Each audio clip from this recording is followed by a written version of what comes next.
오늘 우리에게 주실 하나님 말씀은 요한복음 10장 32절에서 39절 말씀입니다. 요한복음 10장 32절에서 39절 말씀, 우리 다 찾으셨으면 한 절씩 교독하겠습니다. 예수께서 대답하시되 내가 아버지로 말미암아 여러 가지 선한 일로 너에게 보였거늘 그 중에 어떤 일로 나를 돌로 치려 하느냐.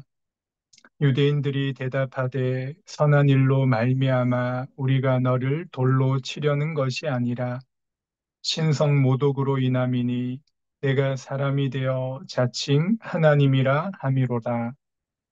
성경은 패하지 못하나니 하나님의 말씀을 받은 사람들을 신이라 하셨거든.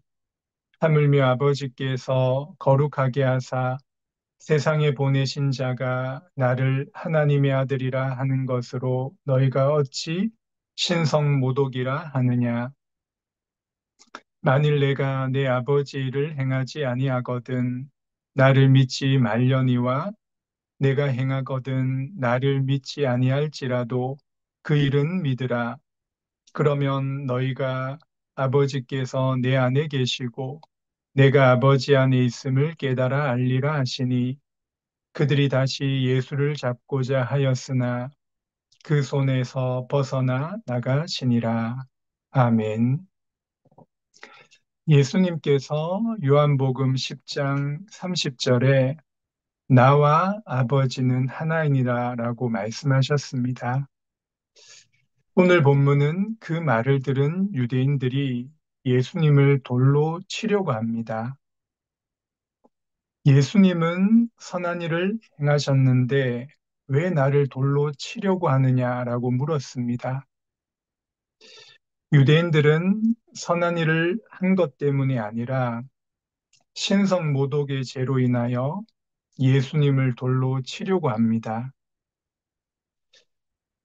유대인들은 왜 예수님을 그렇게 싫어하고 미워하였습니까? 어떻게 보면은 그들이 생각했던 메시아 사상이 있었습니다. 유대인들이 기대했던 메시아 사상은 강대국인 로마의 속국으로부터 해방시켜줄 정치적인 힘과 막강한 군사력을 가진 메시아를 기대했던 것입니다.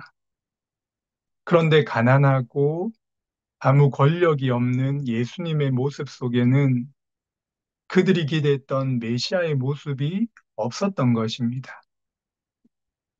예수님은 가난한 자, 병든 자, 죄인들과 함께 하시면서 알아듣지 못하는 말씀을 전하니까 유대인들의 입장에서는 그 자체가 싫었던 것입니다. 그리고 그들이 오해한 율법의 전통과 종교적인 의식에 매이지 않는 예수님의 모습을 보면서 그들의 종교가 위협을 받았기 때문입니다. 그리고 그들이 가장 싫어했던 것이 바로 예수님이 하나님을 아버지로 말하면서 신성 모독적인 발언을 한 것 때문입니다. 종교적인 기준에서 보면 예수님이 행하신 일들이 유대인들에게는 다 걸리는 것입니다. 마치도 바리새인들이 볼 때 예수님이 죄인들과 함께 포도주를 마시고 어울리는 모습이 율법을 어기고 방종하는 죄인들처럼 보였을 것입니다. 그러나 예수님은 죄를 짓고 방종한 것이 아니라 하나님과 함께하는 생명과 빛과 진리를 나타내시면서 죄인들을 구원하시는 일을 위해 그들과 함께 하신 것입니다. 누가복음 5장 31절 32절에 보면 예수께서 대답하여 이르시되 건강한 자에게는 의사가 쓸데없고 병든 자에게라야 쓸데있나니 내가 의인을 부르러 온 것이 아니요 죄인을 불러 해결시키러 왔노라라고 말씀합니다. 예수님은 유대인들이 신성 모독이라 하는 말에 이렇게 대답을 하셨습니다. 34절, 35절 우리 함께 읽겠습니다. 시작. 예수께서 이르시되 너희 율법에 기록된 바 내가 너희를 신이라 하였노라 하지 아니하였느냐. 성경은 패하지 못하나니 하나님의 말씀을 받은 사람들을 신이라 하셨거든. 여기서 율법이란 말은 시편 82편 6절의 말씀을 가리킵니다. 시편을 율법이라고 말하는 이유는 모세 율법이 구약의 처음 부분에 있는 것처럼 예수님 당시의 사람들이 구약 전체의 책 이름을 율법이라고 말하는 풍속이 있었다고 말합니다. 이 시편 82편에서 재판장들을 가리켜 신들이라고 하였습니다. 그것은 재판장들이 진짜 신이 아니라 신의 명령을 받아 재판을 진행한다는 의미에서 그렇게 말씀하였습니다. 이 구절이 조금 난해한 구절이기도 합니다. 그런데 이 말씀에서 중요한 부분은 예수님께서 성경은 패하지 못하나니라는 대원칙을 세우셨습니다. 성경의 모든 1.1핵은 참이며 결정적인 것으로 받아들여져야 한다는 그런 말씀의 의미가 있는 것입니다. 우리는 모든 성경의 책만이 아니라 성경의 모든 장, 그리고 모든 절, 모든 단어가 하나님의 영감으로 주어졌다는 것을 믿어야 하는 것입니다. 성경의 어떤 본문은 처음에는 이해하기 어려워 보일 수 있습니다. 하지만 성경은 우리가 그리스도인이 되고 그리스도인으로 살아가고 그리스도인으로 성장하는 데 필요한 하나님의 모든 말씀을 충분히 담고 있는 것입니다. 그래서 우리는 성경의 충분성을 믿는 것입니다. 그리고 우리가 하나님을 인격적으로 알고 우리의 죄를 용서받으며 하나님이 우리에게 무엇을 행하기를 원하시는지를 확실히 알려면 성경이 꼭 필요한 것입니다. 성경을 읽지 않고 교회를 오래 다닌다고 해서 신앙이 자동적으로 성장하지 않습니다. 성경을 읽고 묵상하며 기도하는 경건 생활을 통해서 우리의 신앙이 자라게 되는 것입니다. 그래서 성경은 우리 신앙생활에 꼭 필요한 하나님의 정확무한 말씀입니다. 예수님은 마지막으로 유대인들에게 이렇게 말씀하셨습니다. 37절, 38절 우리 함께 읽겠습니다. 시작. 만일 내가 내 아버지의 일을 행하지 아니하거든 나를 믿지 말려니와 내가 행하거든 나를 믿지 아니할지라도 그 일은 믿으라. 그러면 너희가 아버지께서 내 안에 계시고 내가 아버지 안에 있음을 깨달아 알리라 하시니. 예수님의 공생의 3년 동안 수많은 기적을 보여주셨습니다. 예수님은 병든 사람들을 고치셨고 심지어 죽은 나사로도 살리셨습니다. 순식간에 바람과 바다의 물결을 잠잠케 하셨으며 물 위를 걸으시기도 하셨습니다. 이 기적을 행하시는 분이 바로 하나님의 아들이심을 증거하는 것입니다.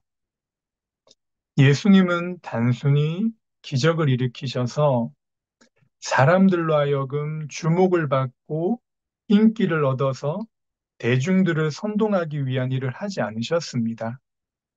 오직 예수님은 그러한 기적을 통해서 예수님 안에 하나님 아버지께서 함께 계셔서 일하심을 나타내 주신 것입니다.